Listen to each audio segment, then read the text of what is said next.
My grandma's dying wish was to troll me from the grave, and it worked. My grandmother was an immigrant who had to leave school at about age 12, after her own mother died. As the eldest daughter, it was her responsibility to take care of her younger siblings. Consequently, she never learned more than basic reading and math, and although she married and had kids of her own, she worked outside the home to add a household income, often doing cleaning and other low-wage work. Of her own children, most were reasonable people, but her youngest daughter was a complete parasite. She had no problem taking whatever she could from her mother, my grandmother, even having her mother co-sign on debts and then leaving her to pay for it. Despite not having much education, my grandmother was a wise person in her own way, but not when it came to her own kids, and especially not her mooch daughter. She just couldn't stop letting her daughter misuse her. She ultimately became ill with cancer. Her kids took care of her, except for, you guessed it, the youngest parasite daughter. On her deathbed, she told her oldest daughter she was worried about the mooch, and related where she kept all her money. It wasn't much, maybe $700 or so. And then she told her oldest daughter that when she died, to give it all to the mooch. After my grandmother died, the oldest daughter had to stomach giving her own mother's last dollars to her miserable vampire of a sister. But to make it more tolerable, she decided to do it by sending it in installments of $10 a month. So that's what she did for years, just $10 a month every month. Not enough to splurge on anything, and not even enough to make a difference in her life. Almost as if it were nothing. I always admired my older aunt. She knew how to hold a grudge. Mooch more or less continued in her old ways, trying to coast off her siblings, but was not very successful. She got my father to co-sign for a credit card or loan or something, and left him with $10,000 in debt. After that, he cut her off totally. She went on in her incredibly low-life way, always going from one skeezy guy to another. I hate to think that I have any genes in common with her. On the other hand, I have genes in common with the older sister too, and that is something I treasure. She was my godmother too, so bonus. Is she a jerk for what she did to her younger sister? Well, kind of a jerk move. Honestly, making sure that Grandma's savings went to the mooch like that was a petty move that didn't net her any sort of benefit. But in a weird way, I think it was probably a positive influence on the mooch's life. She can't make any big ridiculous purchases with that money, and likely would have stopped registering it going into her account. So these tiny little transactions were as likely to end up being spent on little things like groceries as much as anything else. So your aunt may have unwittingly helped Grandma's wishes by ensuring that the mooch used the money to actually take care of herself now and then. Not that it sounds like she would have appreciated it. I wish I knew of a way for people like your serial leech of an aunt to better themselves, but I really only hear about people like her mending her ways after they hit rock bottom. Is this a problem that can be fixed any other way that people know of? Intervention, maybe? Want me to log my work time more accurately using a timer because you think I'm cheating you? Okay, happy to oblige. This happened a while ago, and I've since moved jobs. Basically, every employee in my department was supposed to log work hours and the project they were working on. When I first joined the company, I noticed that there was an inbuilt timer in the software, which you could start or stop to get accurate logs. But I asked my bosses and other employees around, and everyone told me that no one uses it, and everyone fills in the log EOD or first thing in the morning next day. I was cool with that. So, I started logging my time just like everyone else. Things were fine for quite a while, till I started putting in more and more hours to get work done. Fast forward to that fateful day where I got called in by management. They told me that my logging seems dishonest and deliberately misleading. I got told off, saying that they rely on these numbers to plan deadlines for the future, only on paper, not in practice, and that I was apparently cheating the company. They instructed me to only use the timer next day on and nothing else. I should probably mention that the way I logged time till then was rounded down to 30-minute increments, just out of personal preference. For example, if a meeting lasted 45 minutes, I'd more often than not log 30 minutes. On top of that, I used to remove an hour off the top just as an eyeball figure for lunch and smoke breaks, because on average that's how long it took. And I should add that everyone, including my bosses, used to log time similarly. The company had trusted us to not be dishonest with it, and it generally worked out fine. Anyway, that day on, I started using the timer for everything. 10-minute briefing? Going in the log. 5-minute company call? Logged. Start eating in 15 minutes instead of 30? Cut down smoke breaks from 2 to 1, among other things. Basically, I made sure almost every minute between my in and out times would be accounted for. They also maintained a timestamp of all the times someone enters and exits the office, which they combined with the log to check. I made sure I wasn't being dishonest in any way and just logging my actual work times. As you can guess, all the 11-hour overtime days piled up pretty quick, and at the end of the month I got called in by management again. My boss and his boss were both there. My boss was furious, demanding to know how my overtime hours had nearly doubled from previous months. I just said, I don't know, I'm using the timer just like I was instructed to. I told them to go through my in and out times, my breaks, my deliverables, and when the timer was started and stopped, to check if I was being dishonest or not.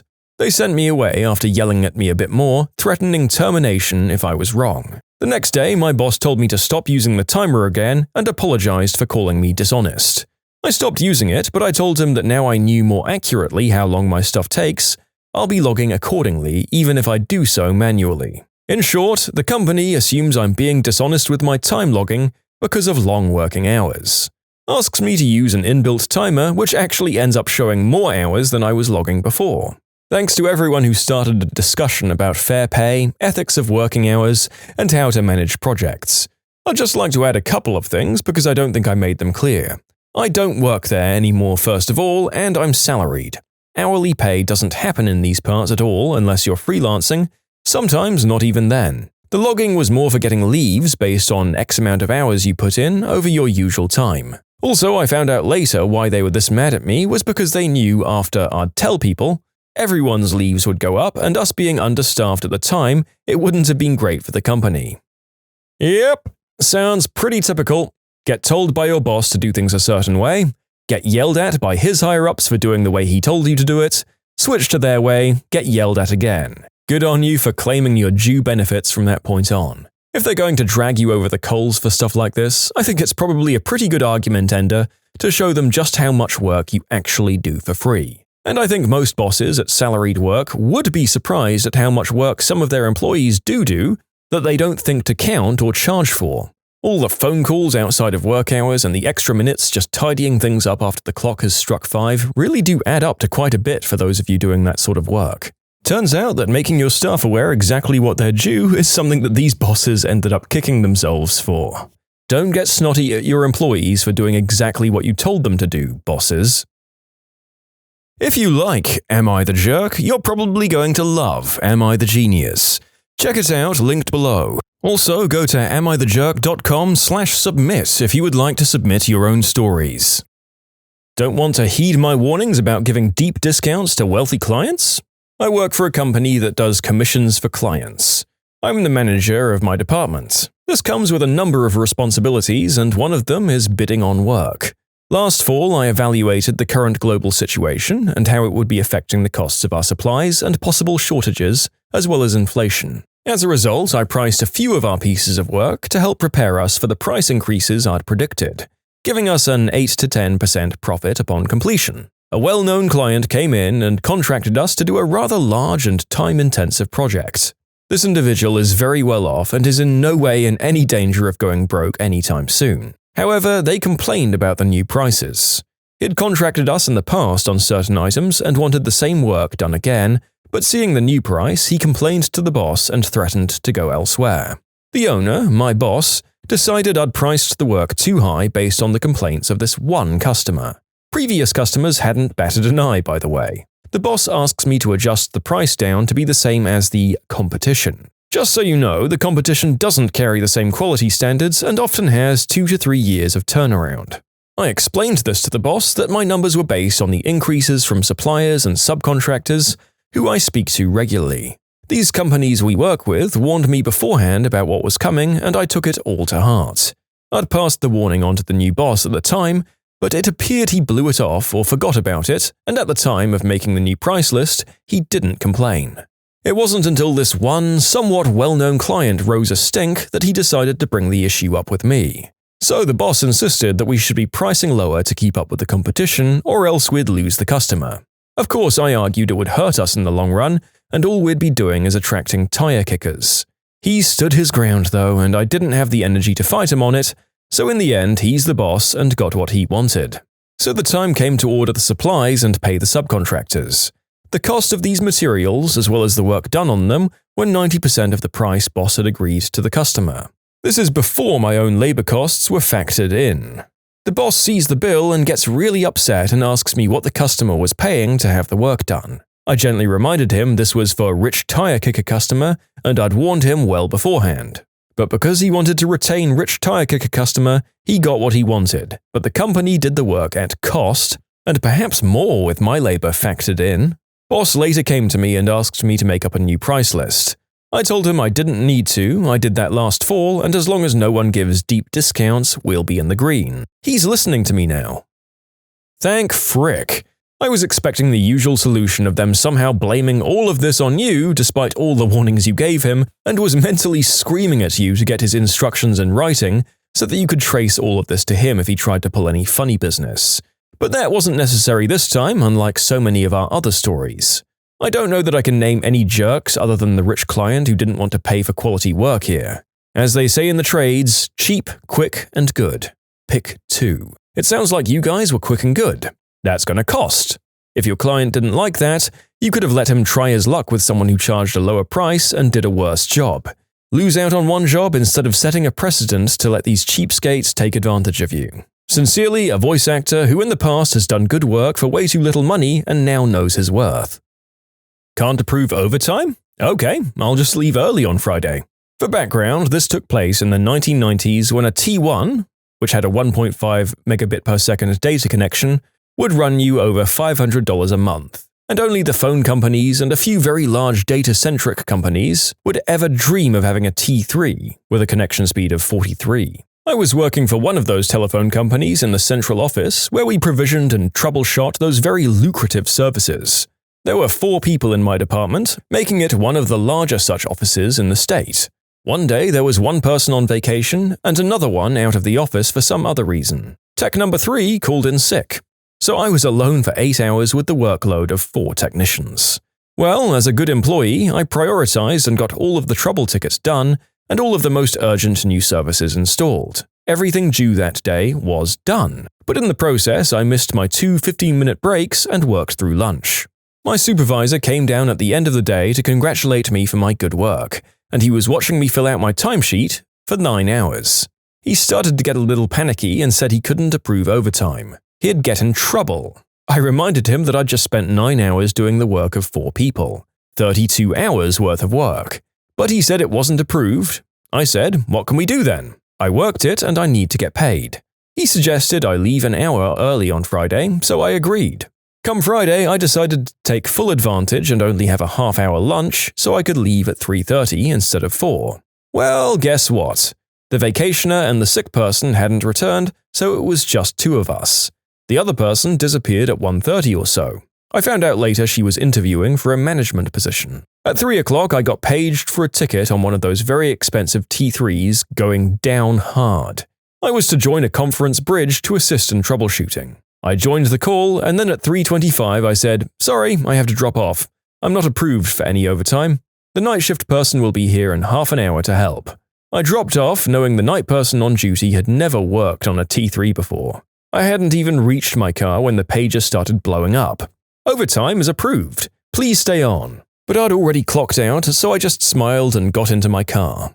Drove home and took my wife out for a long overdue date night. The funny thing is, I really liked that manager. We were almost friends. We had a talk the following Monday where I told him he could trust I wouldn't cheat him, but he had to have my back. Well, at least you had rest assured that you'd be compensated appropriately in the days to come. I can't help but think he must have been in the other boss's sights after that. The idea of getting paid more for working more really shouldn't be as much of a taboo as it is to the workplaces we're hearing about today. And as we all know, it's only become more unacceptable to ask your due in the last 30 years. We'll see if we ever get to a point of appropriate compensation in your offices, people. Probably not without a revolution of some sort, though. Am I the jerk for telling my sister there's a reason her kids chose to live with their dad? I have a 14-year-old daughter, Jess. Her father and my husband died in an accident when she was young, so it's just been us two for a long time. As a result, we're very close and she's a lot more open to me than most kids are with their parents. Around a week ago, she asked if I could take her to the movies on a date with a guy in her class.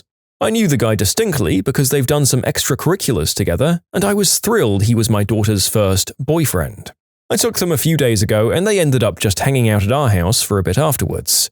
He was extremely polite, and maybe it's just the mum inside me, but I couldn't be happier for her. I went to my older sister's house for coffee earlier this morning. Backstory, my sister has 2 teenagers, aged 16 and 17, who live almost full-time with their dad. They had a very messy divorce around 3 years ago, and both kids chose to live with their dad. The reason for this was because my sister was extremely overbearing on them. She was the kind of mum who believed kids should have no privacy and she should run their lives until they were adults. I know she had many arguments with them because she'd take away their doors, not let them hang out with friends, and search through their phones every night. This was the primary reason for her divorce, although she won't admit that. While I love her, as someone who grew up with little privacy, I fully understand why her kids don't want to live with her. My daughter came up in conversation, so I brought up her first date. When I explained how it went, my sister laughed and told me that I must be joking. When she realized I was serious, she told me I was a terrible mother for letting my daughter walk all over me and not setting boundaries. She ranted on for a while, but she basically said that 14-year-olds are incapable of going out by themselves and that I was being lazy and neglectful by allowing her to do that. She also said, I would never allow my kids to do that. So I replied by saying, well, that's exactly why your kids live with their dad. She got very quiet and then told me to leave. When I got home, I started thinking more about what I said, and while at the time I thought I was simply telling her what she needed to hear, now I'm wondering if I crossed a line. Look, I feel for the pain your sister must be feeling at that revelation, but at the same time, the truth hurts. And you gave it to her after she went on an outrageous rant about what sounds like a very healthy parental relationship when it comes to you and your daughter's dating life. I wish more parents were as supportive and excited for their kids' dating lives as you are. I'm sure you set reasonable boundaries despite your sister's assertions. And it sounds like what she was doing to her kids wasn't setting boundaries, it was destroying their privacy and not letting them have any sort of freedom. And I'm sure that she's been confronted about her behavior before, so I'm sure this isn't even a revelation to her. Sadly, I don't think she'll learn anytime soon if she hasn't changed things thus far. Am I the jerk for filing a report against my late husband's colleague and getting him fired? My husband passed away 3 weeks ago. He used to work for this company for 4 years, he had known lots of people and made so many friends. For days, I kept getting texts from his colleague, Ted. I don't know him personally, I had no idea how he even got my number. When he first texted me, I texted, "Where did you get my number?" and he replied saying he got it from my husband. At first, I felt annoyed, but then I started getting flirty texts from him. They started getting more and more inappropriate. I warned him to stop, but then he sent me a D-pic one night at 3 a.m. and asked if I needed company. Since he knew I was lonely, I was appalled and enraged and I couldn't even sleep that night. I waited till the early morning to go to the company, straight to his boss, and filed a report against him after explaining in detail about his behavior.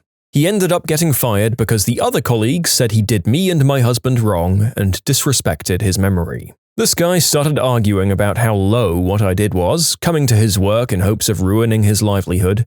He kept saying it was between him and I, and his workplace had nothing to do with it.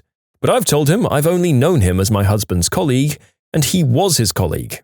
He and a friend of his said that I was aiming to get him fired and that he, quote, did nothing wrong, and that I could have talked it out with him instead. My mum called him a piece of crap for doing this to my husband and me, but also said he had a point in that I shouldn't have come after his livelihood since the guy has a kid to provide for. I felt bad about the whole thing, and now I feel like I made things worse and acted out of emotions. No, screw that. This guy was harassing you after you told him you didn't want any communication of that sort. He got your information from his workplace and made his fateful communications to a former colleague's wife. I do feel bad for his kid, but maybe Ted should have thought about him before he started taking actions that impacted their welfare. I will admit that him getting fired was a surprise, but it's fairly common knowledge that sending this sort of unsolicited image can have consequences, especially if you attach your name to it. It could be nothing, or it could be the images being shared to your family. It could even be the person's friends and relatives coming around to beat the crap out of you. You know what, guys and girls? Just don't send these sort of things if you aren't 100% sure the recipient wants them. Then you don't have to spin the wheel of consequences with your life and livelihood. When you subscribe, make sure to hit the bell to turn on notifications. Put the playlist on in the background to finish listening to all the stories. Or if you want to check out some great music, check out easymode.com. If you like Am I the Jerk, give Am I the Genius a shot. Everything linked in the description.